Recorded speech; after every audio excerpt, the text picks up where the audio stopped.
Hello, I'm Glenn, a member of the sales team here at Quelfire, and in this video I'm just going to talk about a few things in relation to Approved Document B. So a lot of people in the fire stopping industry will be familiar with Approved Document B. It's a guidance document produced by the government to assist with achieving building regulations. Now, in Approved Document B, there's a number of points or bits of information which are potentially outdated and potentially misleading. So there's a couple of things I'm just going to talk about in this video relating to that. So the things we're going to talk about are bits of information that we've done Knowledge Hub pieces on. So our Knowledge Hub here at Quelfire is available on our website. A lot of frequently asked questions are answered there, including the ones we're going to be looking at today. So just as an aside, please do check out our Knowledge Hub. There's a lot of useful information there. So the pieces I'm going to be talking about specifically today are this first one: should non-combustible metal pipes with a diameter of less than 160 mm be fire stopped? And this second question: should plastic or combustible pipes with a diameter of less than 40 mm be fire stopped?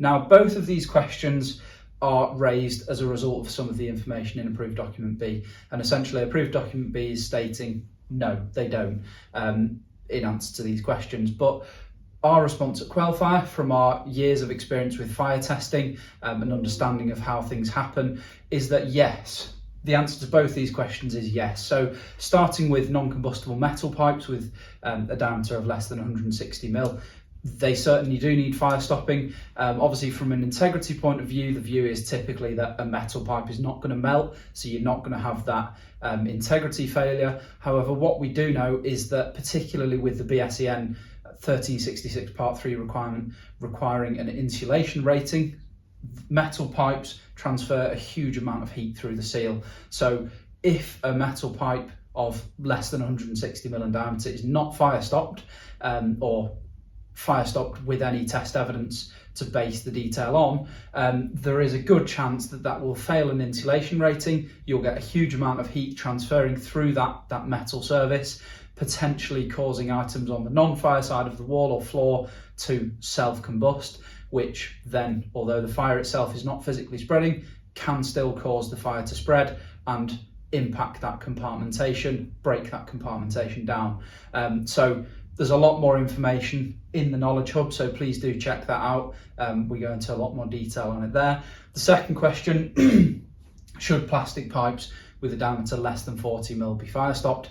Again, Approved Document B states that you don't necessarily need a closure device on a plastic pipe of less than 40 mm in diameter.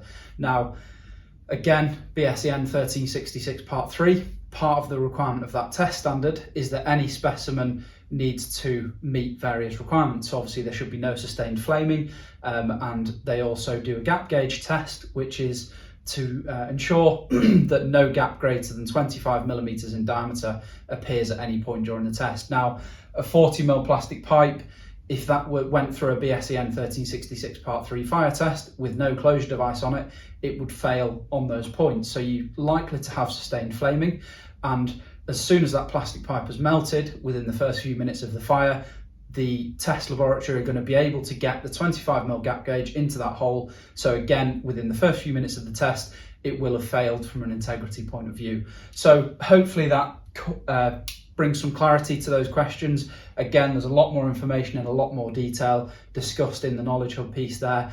So please do check them out. Hopefully that answers questions which are very frequently asked in the industry. And if you do have any further questions in relation to these points or anything else, please do get in touch with our technical team on the details on the screen now.